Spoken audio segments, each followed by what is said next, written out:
This is WWE superstar Drew McIntyre, and you're listening to the WWE Podcast. The champ is the one that everybody wants, me. It's going to WrestleMania. Claymore! Austin 316 says I just whipped your ass. This is my iron. You're going to acknowledge me. All right, everybody, well, let's talk Monday Night Raw. Took place last night from Austin, Texas, the capital of Texas, as we get closer and closer to Bash in Berlin. Made significant progress towards the event last night on Monday Night Raw with a couple of matches being set up, maybe one or two that you know is all but confirmed at this point. CM Punk, Drew McIntyre obviously is going to be one of the matches, but we did get confirmation of Rhea Ripley in a tag team match, teaming with Damien Priest to take on Liv Morgan and Dominic Mysterio, which should be a really fun match and has been one of the highlights of Raw for some time now, and the execution of this has been very good. From Liv, especially, who I don't think gets enough praise for this storyline, to Dominic, who continues to just be a perfect heel. I mean, he's got it all. He's got the look, he's got the voice, he's got the demeanor, everything. You know, he turns on his longtime girlfriend. They had a heated exchange on Raw, one that ended with, I would think, whatever's left of Dom's masculinity, Rhea Ripley took on Monday Night Raw. We'll get to that in a moment as well. But again, a lot happening here for Bash in Berlin, which, as expected, we know that the Bash in Berlin audience, the crowd in person in Germany, is going to be on fire. We know that going in. We know that they are going to be into everything that is going on in the ring, and hopefully not too much more outside of the ring. And it should be a good show. I mean, it's shaping up to be a good one. WWE's on fire right now. We still got some returns looming out there, which I continue to think Charlotte's going to be one of them. I keep screwing that up, so don't listen to me on Charlotte's return. Apparently, I am a bad Nostradamus when it comes to that. Just ignore me. But at some point, she will return on top of course, The Rock, on top of Brock Lesnar. I think at some point will return as well this year. Those are just my thoughts when it comes to 2024.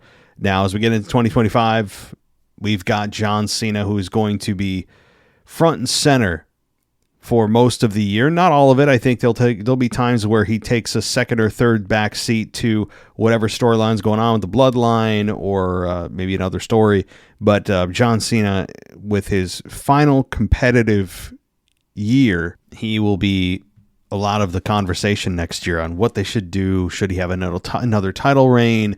Should he turn heel? Should he, who he should face at Mania in his last match and so forth. So it's a lot of fun coming up in 2025, even when, we have a lot of big moments left to go in 2024. But let's get to Monday Night Raw.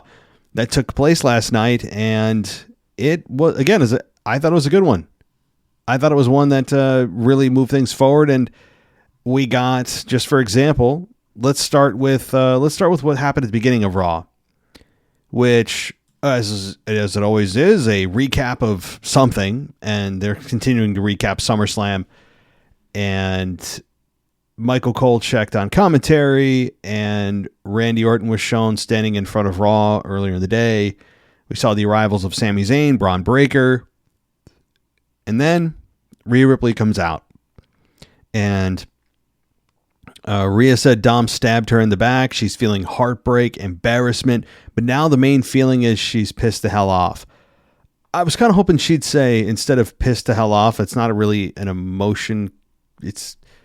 I think it could have been better said, that she's feeling sadness, she's feeling heartbreak, she's feeling disappointment, but mostly I'm feeling rage. I think that would have been a better way to put it. Instead of piss the hell off, it's kind of an amateur way to say things. But I know I'm splitting hairs. It's how I would write a promo, which is the best way, right? Any of my ideas are simply the best. So But I'm half kidding, of course. But Rhea said Dom stabbed her in the back. And before she was going to, she added that she was going to say something that he's probably heard before, that it, quote, just wasn't deep enough. And she added that Morgan can't run forever, and it's time to remind Morgan and Dom just who the hell she is. And that's when Dom and Liv Morgan appeared in the crowd at the top of the lower section. And Morgan said Daddy Dom had something to get off his chest. And I like how Rhea Ripley kind of gave Dom and told the crowd to shut the heck up so we could hear what Dom has to say, which I really think is a good thing. I don't mind the booing of Dom, but I really want to hear what he has to say a lot of times, and including this time. So it was nice when Rhea creatively said to the crowd, "No, I know, I like that you guys are booing him and all that, but I really want to hear what he has to say." They even started to give Rhea Ripley the what chance, which I don't understand. There needs to be a sit down conversation with the fans. Like, can we just sit down as a group and collectively agree to ban certain chants? The what chants should certainly be at the top of that list. Get it out. No more. We've had 22 years since 2002. These chants have been going on. I think we've had our time in the sun with that chant. Let's, even for a heel, whatever you're trying to, it's enough. However, we did get a "you suck" chant, and Dom said Ripley tried to change him rather than let him be himself. He said it was embarrassing to be bossed around and being a grown man referred to Ripley as mommy, and Dom said he has a woman who calls him daddy and lets him play video games whenever he wants, which was hilarious. Because that's actually what he does, I'm sure. It fits his character perfectly as well. Dom said that Morgan did something that Ripley could never do by beating his deadbeat dad, and she then responded to Dom and said that she's going to say something he hasn't heard in a long time, and that she's proud of Dom. She's proud of everything that he's accomplished over the last couple of years, and she said watching Dom grow into the man he is today is one of her biggest accomplishments, and he finally did something for himself and won gold. And Ripley said she wanted Dom to beat his father on his own, so there would be no excuses about Dom being better than him. And she said that this is one of the last decisions he'll ever make. And Morgan said Dom is a man, it's all hers. All right, on and on. So we have then Morgan do a rundown of everything she's taken from her family's, the Judgment Day family, her man, her belt. Ripley said Morgan has taken a lot from her, but not everything. And she made the mistake of leaving her standing. Ripley said she would be coming for Morgan and would have to kill her to stop her. Ripley said Morgan loves the sound of her own voice, which made it easy for us to find out where her and Dom are. Which is weird. I don't know. Are we playing hide and seek? I don't know what Ripley meant by that. That's kind of a weird way to say, we heard you so we can find you. Again, unless you're playing Marco Polo, this makes no sense. Again, like, did anybody else, am I missing something here? I mean, all you have to do is open your eyes and you can figure out in the arena where they are, even if they're not talking. So the fact that she said she likes the sound of her own voice made it easy to find where her and Dom are. You don't even need to hear them to find out where they are. You just use your eyeballs. So that was weird. But Morgan asked what Ripley was talking about, and Damien Priest appeared just like magic behind them. And Dom ended up Priest attacked Dom, and they brawled into the arena down the steps. And eventually, Priest tossed Dom into the ring and stopped him from leaving, and then Priest grabbed Dom by the throat. Carlito attacked Priest from behind, which led to Damien Priest versus Carlito. I think it was, again, effective opening, despite my nitpicks. Effective opening. Crowd really into it. Rhea Ripley, a full-fledged babyface, and has been for some time. Priest in the same boat. Dom and Liv firmly in the heel role. No more wish-wash stuff. It is, for sure, a successful pairing of these two, and it's going to be a fun bash in Berlin. And I just will say, I don't think that, well, I do think WWE realizes that they have a lot more juice to squeeze out of this. Therefore, it would make you tend to believe that Rhea Ripley's not going to get her full revenge just yet. I would think that's a fair assumption, given that we have Bad Blood coming up, appropriately named. And we'll have to see if the program leads into Bad Blood, which I do think it will. Same with Damien Priest and Finn Balor, which continues to also be a lot of fun, and we'll get to that here in a second. Damien Priest and Carlito, this match, you kind of knew where this was going to go, because anyone outside of Finn Balor is going to get their ass kicked by Priest. Because Finn Balor is the one that's the focal point here. He's the one that stabbed Damien Priest in the back and cost him the world title. He's the one that you want to see get his ass kicked. So the lackeys are going to take the bullets for Finn Balor for the time being. And that's kind of what happened here, as Damien Priest beats Carlito in about 9 minutes with a South of Heaven chokeslam. J.D. McDonough comes in. And then Finn Balor and Dominic join in while Liv Morgan watched. Rhea Ripley comes out and was the only... Rhea Ripley comes out and then went face-to-face with Balor while Priest got up behind him, and McDonough ran in, shoved Balor out of the way, and took a kick from Priest, who then choke-slammed him. So McDonough continues to get his ass kicked on a weekly basis now, taking the bullets for Finn Balor. And Priest and Ripley hugged, and Dom jumped off the rope toward them. Priest caught Dom by the throat. Rhea kicked Dom, set up for her riptide finish, but Morgan pulled Dom to safety. Now, see, that's what you want to see, right? That's one of the payoffs, not the full, but one of the big payoffs of this rivalry. And the turn by Dom is you want to see Rhea hit riptide on Dom, which will happen. And I will continue to say that you will not see any physicality towards Rhea Ripley, because she's a woman, so they're immediately immune because she was born a woman, so we can't retaliate because, unknown reasons. Well, we know the reason, but I won't get into it. But anyway, that's not going to happen.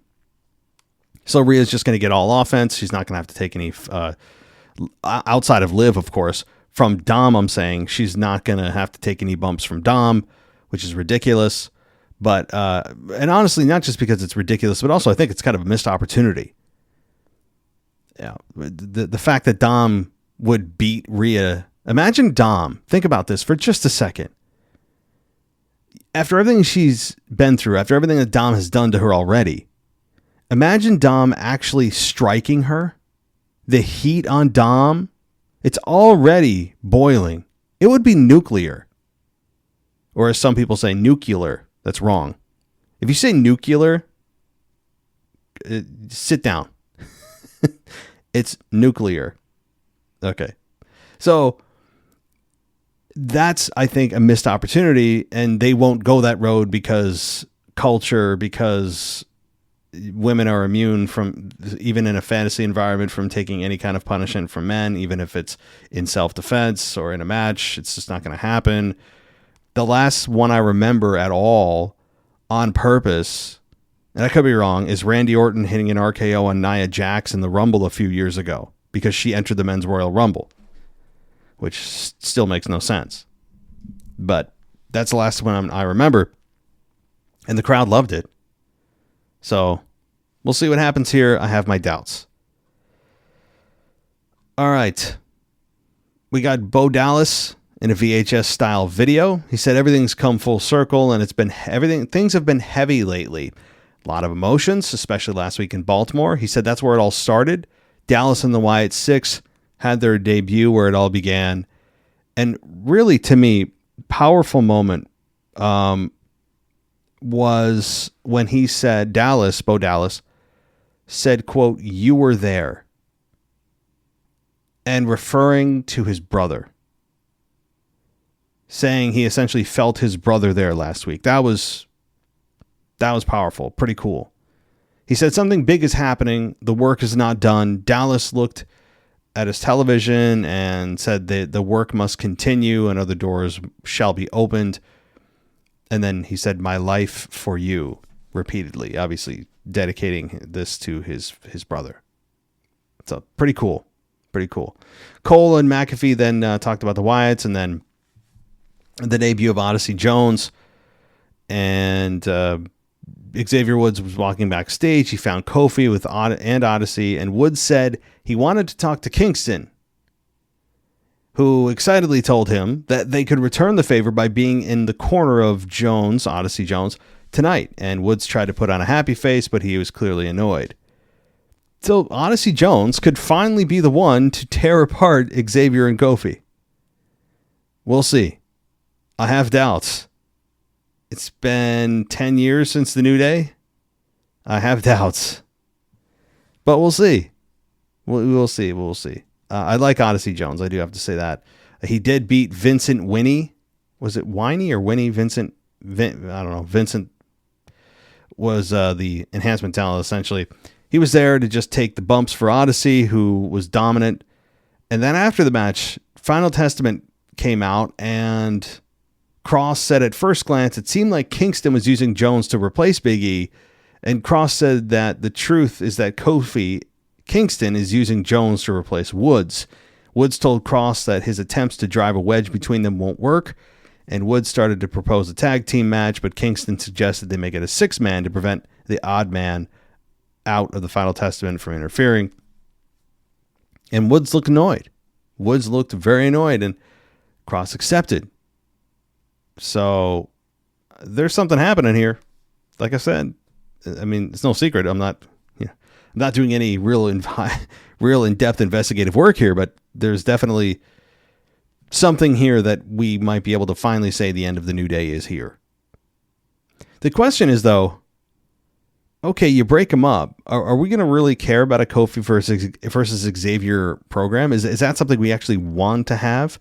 Or do we want the New Day to be dissolved? See, not every single team or faction, when it breaks up, needs to have a feud with one another. Usually you do. Usually you can do that, and usually it is a good formula to help them create or help them make them become bigger stars, but not all the time. The New Day is such a long-standing group that has been cold for so long. I don't think there's a ton of interest in it, at least at this moment. I think people generally are just ready for the group to just stop existing. Although it could be just a lot of projection about how I feel. Okay. Before I get any further, I want to remind you guys, if you want to go ad-free, patreon.com/WWE podcast is the way to go. You can also head on over to Apple Podcasts and get yourself an ad-free experience. Both of those have an ad-free 7-day trial for free if you want to check us out before you commit. And then you can go to Spotify as well and go ad-free there. I know a lot of you use Spotify. Good place. And our website, wwepodcast.com. All right. So Orton's segment here. First, Pierce I'm backing up a little. Pierce was saying that Punk wasn't in the building due to travel issues, and McIntyre took issue with a SmackDown wrestler challenging for the World Heavyweight Championship, which he's 100% correct. This is something I point out, I feel, far too often, that a SmackDown wrestler is getting the opportunity to face the World Heavyweight Champion. And it was noted on Raw, though, that Orton said if he wins, he comes to Raw, and if Gunther loses, he goes to SmackDown. So are they trying to propose a trade here? Is that how this is going to work? That's a pretty big detail that they should probably flesh out a little bit, if that's actually the case. But Orton said it in passing. So makes sense, though, that we have Orton, if he wins, stay on Raw because the championships are locked to Raw and SmackDown. The championships are locked to their brand, apparently. And so the odd part is if, Gunther loses, which he won't, but if he did, the stipulation is that he has to go to SmackDown because Orton said, oh, your Friday nights are going to become a little bit more busy. It's like, wait a minute. That's a big detail. Well, why are we not talking about it? But the reason we're not talking about it is because it's not going to happen. I would give it out of 100, 100 being no chance, I'd give it like a 98.9. There's that 1% I don't know why there's 1.1, but let's go with it. Basically a 1% chance that Orton wins. Not impossible, but it would make very little sense to put the belt on Randy Orton when you have Gunther, who's a star already, not even in the making, he's already a star, and trying to get to that elite level. So we have, let's see, Cole hyping their Bad Blood passes in Atlanta. And we then have Julius Creed and Brutus Creed versus Akira Tozawa and Otis in a Texas Tornado tag team match. And this simply means that all four wrestlers are in the ring at the same time. And the Creeds dominated the offense coming in out of the break. Tozawa hits a double DDT. And Otis returned to the ring after being down at ringside, worked over the Creeds, and removed his Free Otis t-shirt before hitting Julius with a caterpillar. Brutus breaks up the pin. And let's see. Moving on. I'm not going to read everything that happened. I don't need to pretend we're on radio here. But Ivy Nile shows up at ringside, hits Dupree from behind. Nile slams Dupree's face on the broadcast table and then slammed her into the broadcast, face first onto the broadcast table. And then Ivy Nile put Dupree in a dragon sleeper. Brutus kicked a distracted Otis out of the ring, and then Brutus rolled up Tozawa for the victory. So the Creed brothers, Julius and Brutus, end up beating Tozawa and Otis in 12 minutes. So a fine match. Tozawa is clearly the weak link here. I mean, if you remember, he was designated and defined down to just a comedy act. He was a ninja. He would do the weird jelly roll dance backstage, whatever that was, which was, I do see the entertainment value in that. But you can't all of a sudden expect a guy to come from that to believing that he could hang in the ring with elite athletes and be a threat. I mean, you can't do that. There was just no transition there. He was defined as the comedy, not take serious character, and so he's going to continue to be that weak link unless we are told otherwise. But, all right. There was a Holy S chant that went uncensored, which was nice. And Nile with the Creeds is fine. And having Dupree able to work with somebody is also fun. Plus, the heels won, which is a good thing because you're waiting for the payoff. Triple H has consistently shown here he's about delayed gratification. You're not seeing a lot of the heels get their, get finishes hit on them. It's a lot of delayed gratification. Finn Balor escapes Damien Priest for 2 weeks in a row now. You have, for more than 2 weeks, a few months it feels like, we've had Chad Gable escape Otis from the Power Slam. Also cool seeing Mark Henry at ringside, by the way. Really fun seeing him. I think Mark Henry, and looking back, even in the moment, although I'm not going to pretend I felt super strong about this, but I did feel it.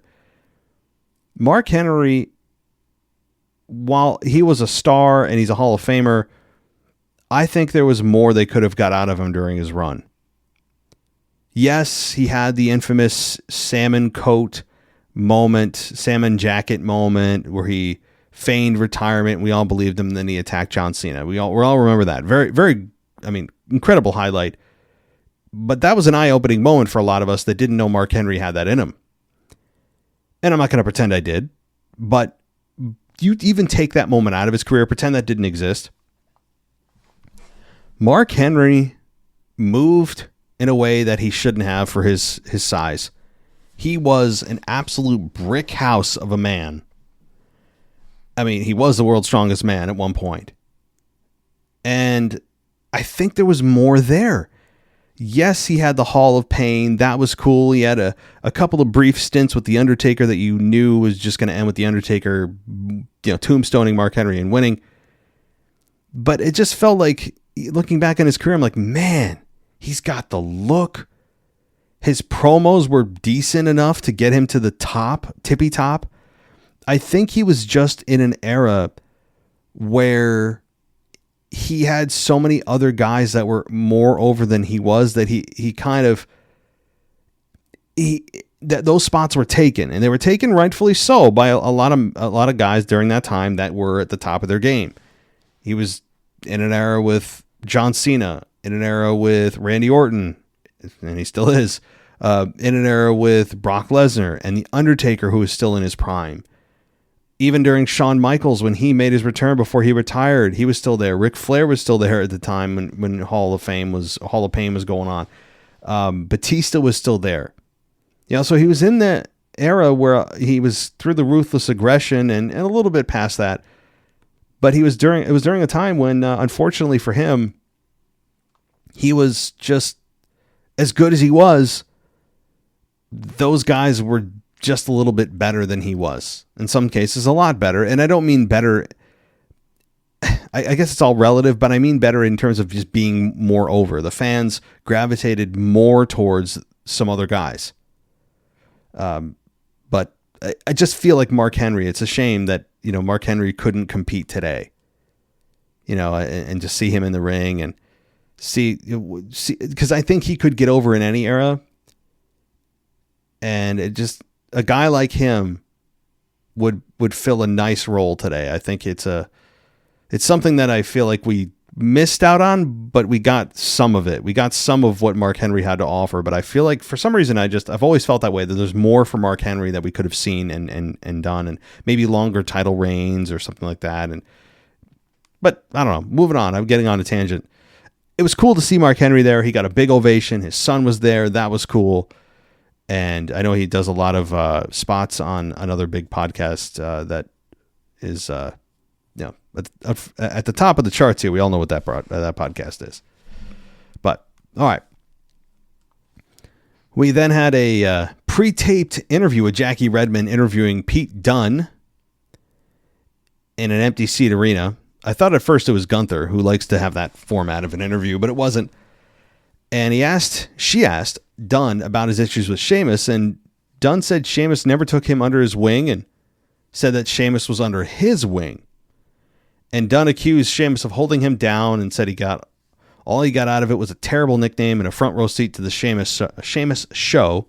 Say that 5 times fast. And Dunne questioned the idea of Sheamus caring about the Brawling Brutes, and then asked where Ridge Holland was, if it was actually true.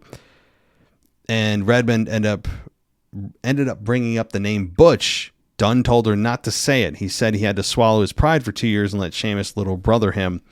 And he said he's the bruiserweight and an 18-year vet. Dunne said he will shut up Sheamus so he never has to hear the Butch name again. Interesting that they're bringing up the Butch thing now.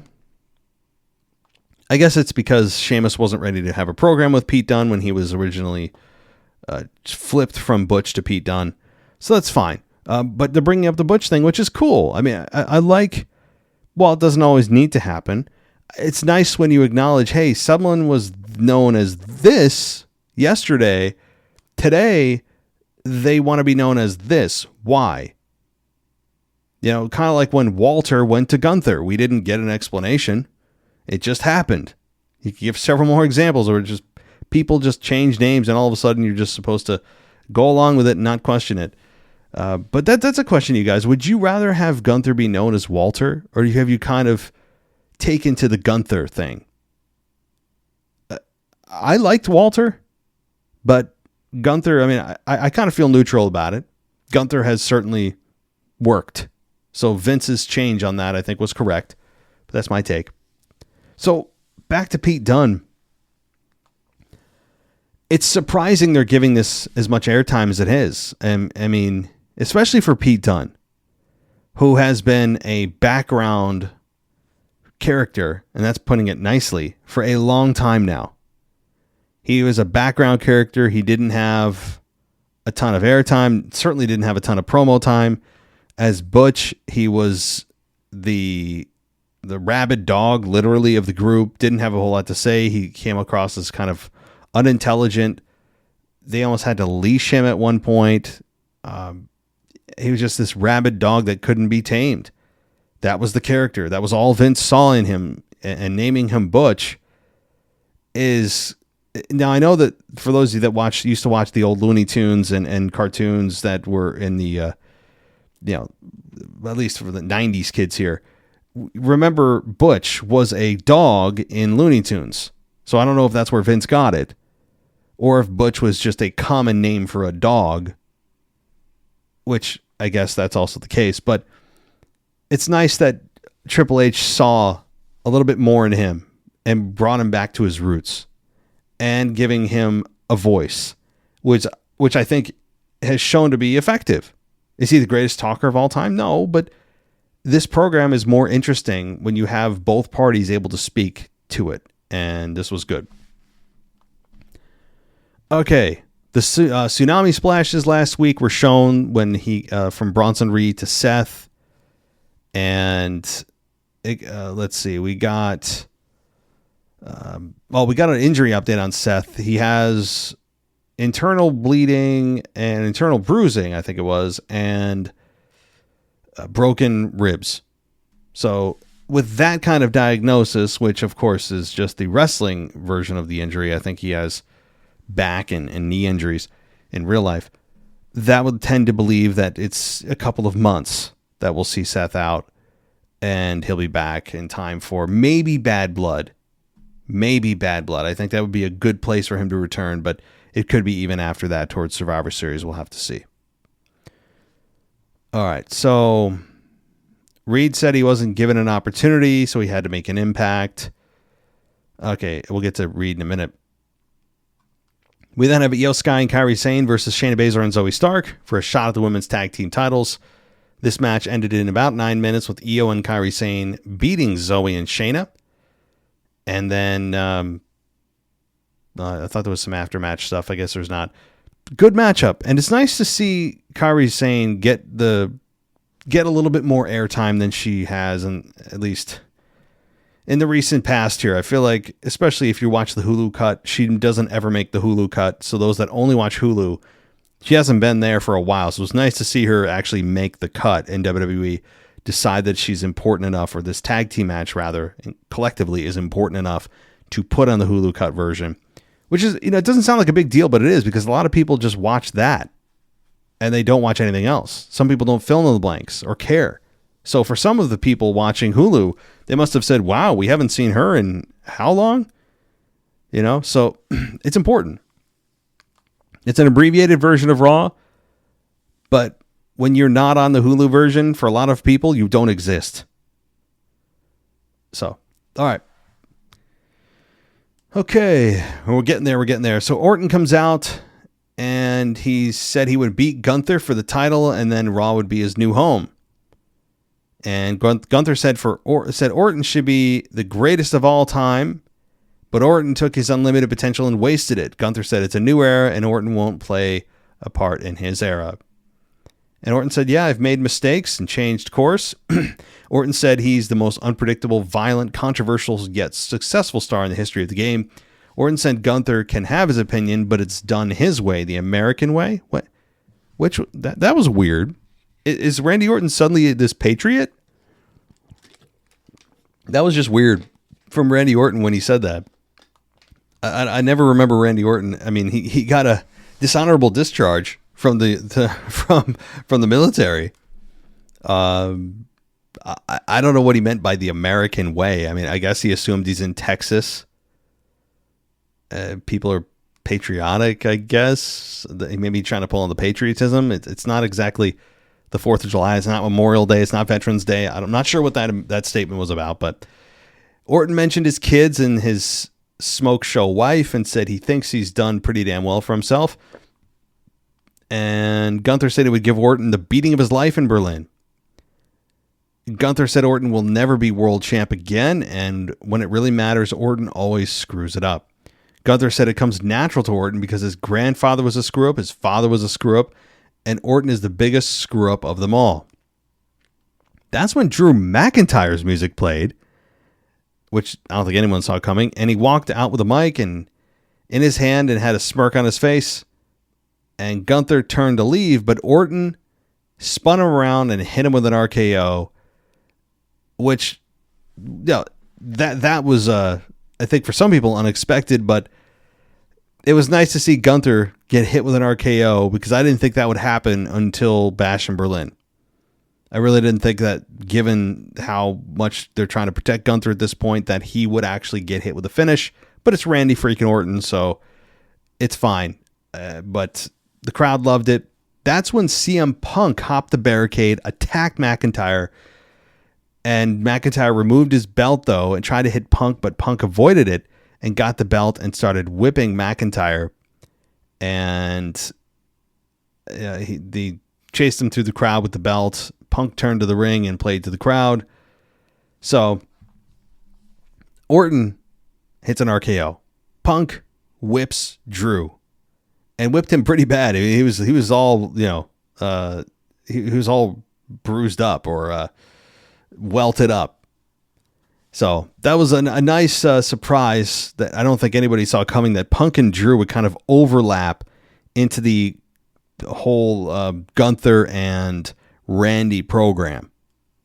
Weird overlap. I don't hate it. I would think it was fine. And it was also a way to get Gunther explainably hit with an RKO and protecting him because it was so unexpected. People were like, wait, what's he doing here? Gunther took his focus off of Orton for just a moment and wham.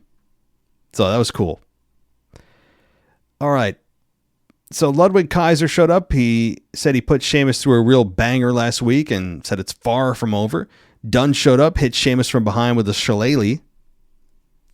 So that was cool. You don't see shillelaghs too often. It really reminds me of Fit Finlay, as it does, I'm sure, many people. So Kaiser watched and then backed off, but Dunn got one more shillelagh shot in on Sheamus that the announcers were speculating may have broken his hand or his arm. And it did sound brutal, so we'll see if that does pan out.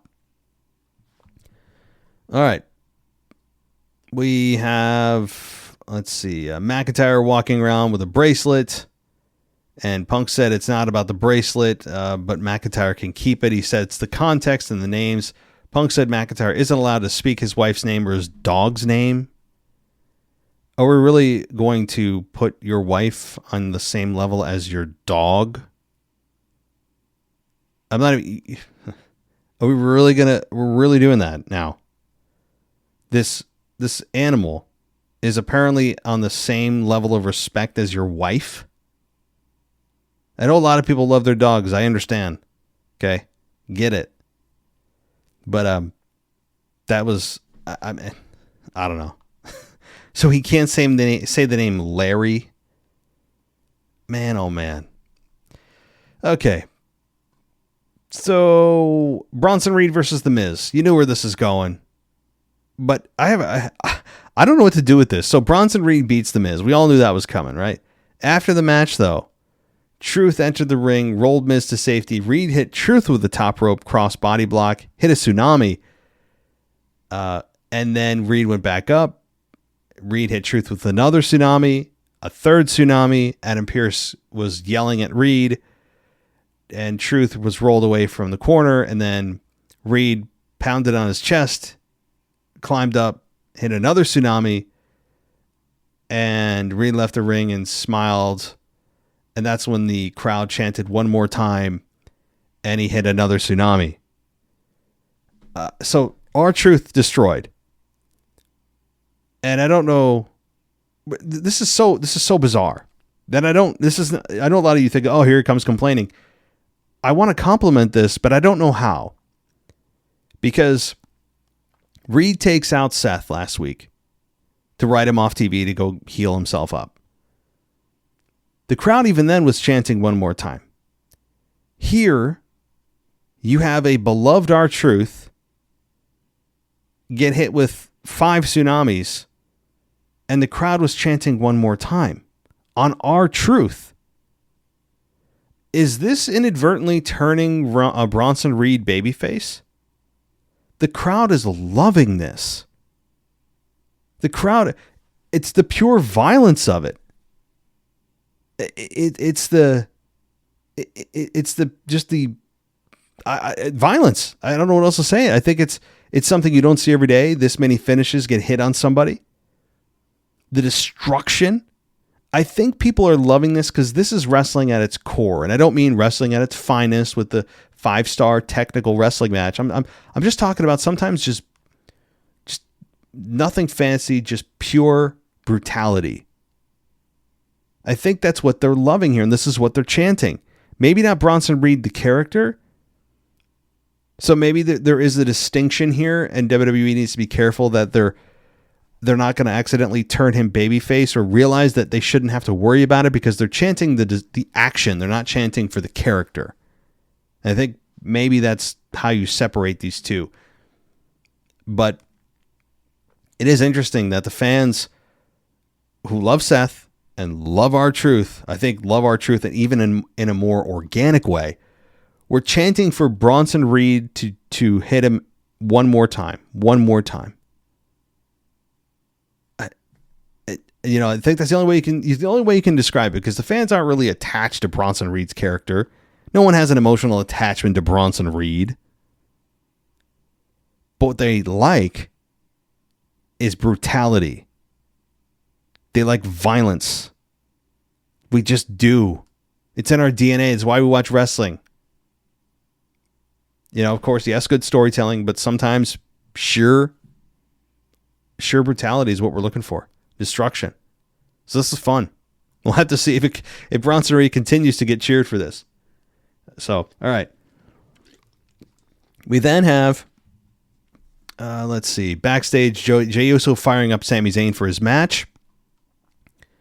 And we get Braun Breaker versus Sami Zayn for a 2 out of 3 falls.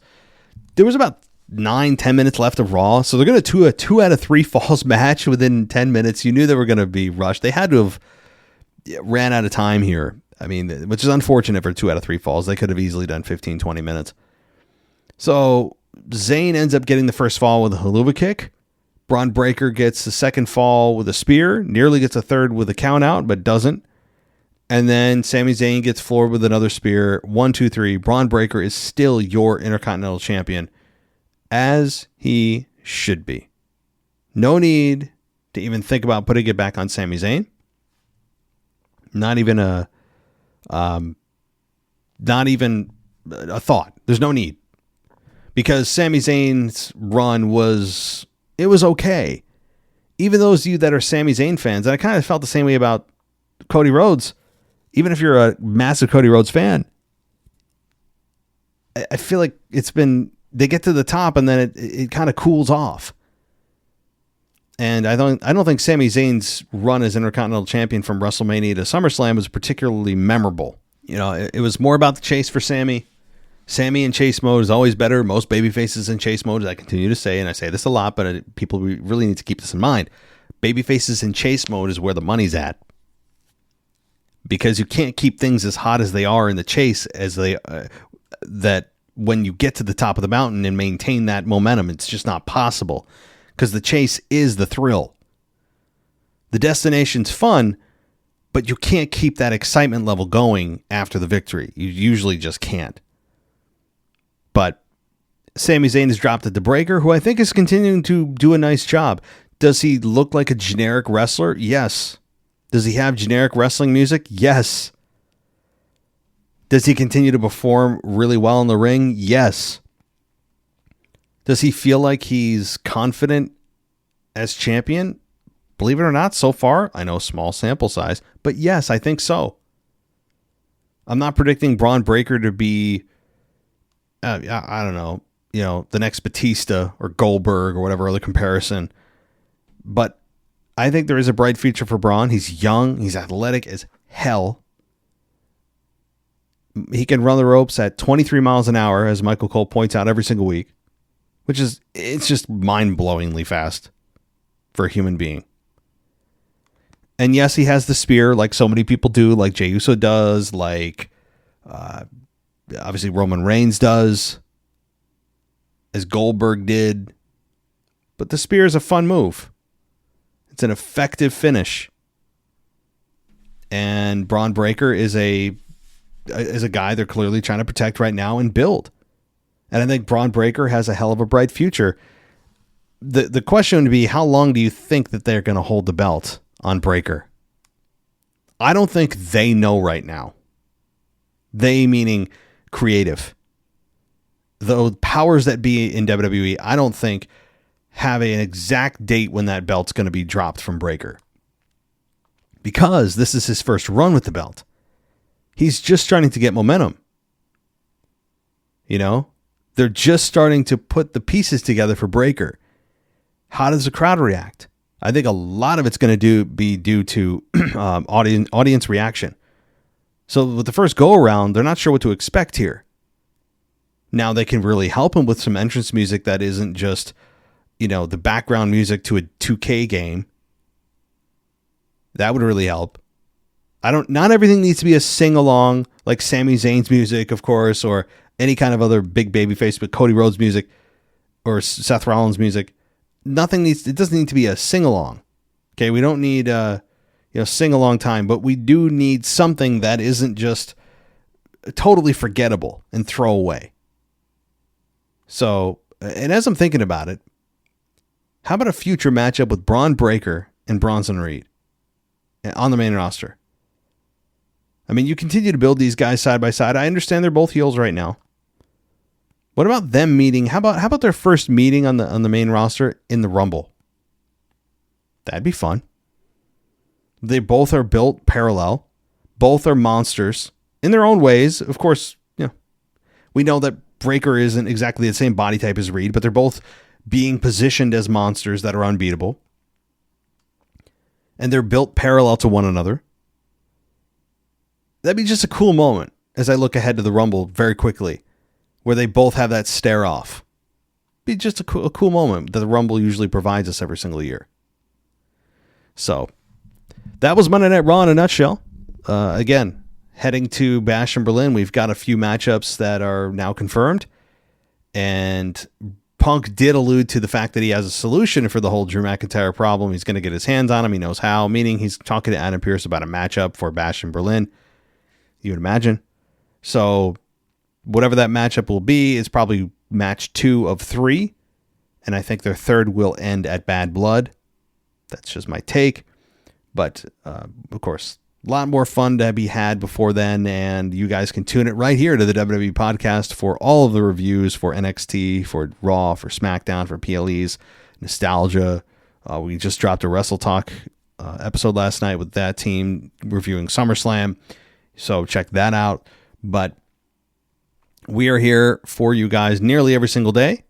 And I hope that you continue to join us over at patreon.com/WWE Podcast. You can also, as I said, join us over at Apple and go ad-free there too, because it's a great place to go. Most of you do listen on Apple, so you can go ad-free there and check us out. You can also, if you take the yearly option on that, get 2 months for free. So consider that if you're looking for ad-free. And also, you guys can give us a 5-star rating. I really would appreciate it, either on Spotify or Apple. Either one does help the show. So, all right, well, that will conclude the Raw review. If you guys want to, head on over to our website. That's available too. And I'll be back tomorrow with the NXT review. Well, I won't be, but Memphis Mark will be back tomorrow with the NXT review. I'll be back Friday with your mailbag. And I'm actually going to be next week. I'm going to be on vacation next week. That means not really from the show, more of just from work and going away for the week next week. But I'm bringing my laptop with me. I'll have a mic with me. So the schedule may be a little bit wonky as I'm trying to record from my car. I remember doing that last year.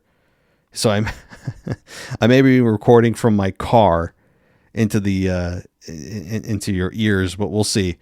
Just a heads up, though, that next week may be a little bit odd in terms of my schedule, but all the shows should still be the same next week, as I refuse to let you guys go a week without me.